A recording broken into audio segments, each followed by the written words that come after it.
this is our first real taste of who I consider to be the eventual gods of metal music. Welcome to A Runner Does Music, where today we're looking at the second studio album from Metallica called Ride the Lightning. This is yet another commission review from my friend Rod. If you're interested in doing a commission review and getting me to do some music that you want to see here on the channel, stay till the end of the video and I will explain it for you. This is, by today's standards and the standards back then, one of the best metal albums of all time, and it still outdoes really any modern LP according to a majority of fans of the band, and for good reason. While Kill 'Em All introduced us to the band with cult classic tracks such as Metal Militia, Whiplash, and of course the outstanding Seek and Destroy, it's here on RTL that we get a sense of the band's ability to churn out hits effortlessly in the first half of their career. This album is timeless within the scope of its release days and beyond, so let's look at this thrash metal piece of history together. It's hard to start anywhere but with the big name songs, so let's kick into those first with the title track, a song led purely and prominently by Kirk Hammett on the lead guitar, and complemented by exceptionally potent bass guitar from Cliff Burton.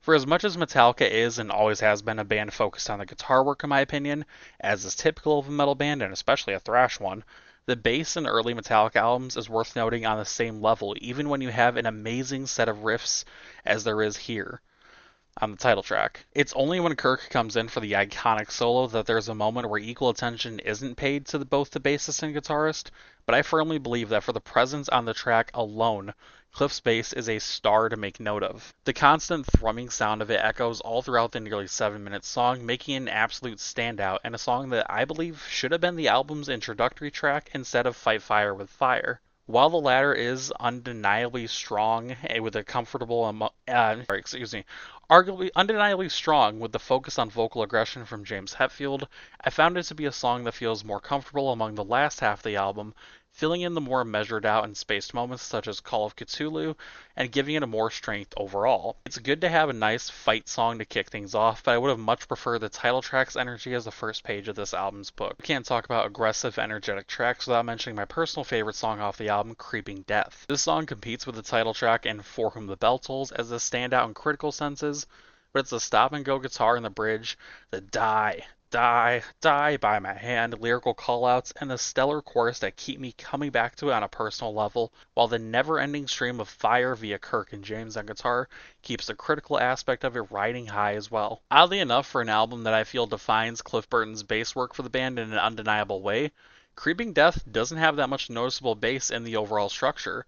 Another song that this comes into play in is Escape, the undeniably weakest song for many reasons, the main one being that this is, for lack of a better term, the radio song for the album, according to James in interviews and notes about the album. With a more subdued vibe on the track, you'd expect that Cliff would be able to breach the sound barrier of the typically enjoyable but overbearing trio of Lars, Kirk, and James, but he does get a bit lost along the way here. While he doesn't have too much of a presence here, his additions to the album are all over Ride the Lightning though, making this one of his best albums in his discography contribution-wise, if not the very best. Call of Cthulhu has a more measured approach to the instrumental formula instead of the rushed version of thrash that you're used to at this stage in the band's career. Definitely not short of high energy moments, but still having more room in between the notes to breathe, making for a great outro track. I appreciate the album's approach to things with switches in between the more frantic pacing and more mediated style. There are some tracks I wish would switch around in the order, such as putting Fade to Black on the last half of the album, to give it more of given its more easygoing and acoustic approach. So putting it between something like Call of Cthulhu and something else would give the album a more regular pacing, but honestly, I prefer it both critically and personally without the constant pacing. It's a hard note to make, but a note to make on both sides if that makes any sense. There are a lot of songs throughout the band's career that stand out as underrated, and even early on we had songs like Trapped Under Ice, which couldn't help but feel buried underneath the weight of pure juggernauts such as For Whom the Bell Tolls, the title track, and the likes of Creeping Death. Trapped is a song with no stops, no breaks, and no sense of self being sacrificed. The lyrical themes here are some of my favorites, being a song about someone waking up from a frozen state and being faced with nothing but a slow, agonizing wait for doom, death, or something similar. Other songs, such as Fade to Black, handle heavy and overall depressing subject matter, but this song does the best job out of the bunch from me, featuring palpable lines such as Wrapped Up Tight, Cannot Move, Can't Break Free, Hand of Doom has a tight grip on me. Finally, I want to give flowers to someone I usually take pleasure in clowning on for one reason or another, no matter where in the discography I'm grabbing a moment of his from. the drummer Lars Ulrich. While And Justice for All is the album that he fully excels at, there is no shorting of surprisingly good moments from him here on Ride the Lightning, with particular highlights being on Creeping Death, Call of Cthulhu, and the title track. As time goes on, he'd become more of a scattered performer stuck in the four-man group, but here he's still pretty good, shockingly. Ride the Lightning is essential listening for any metal fan, and the album I'd put at the front of anyone's introduction to the band behind only the Black Album for the sake of notoriety. This album defines thrash metal and easily outdoes other contenders from the year it came out from, such as Anthrax's Fistful of Metal and albums from the likes of Pantera and Overkill. So, for these reasons, Ride the Lightning gets a 9.5 out of 10. And that's a review.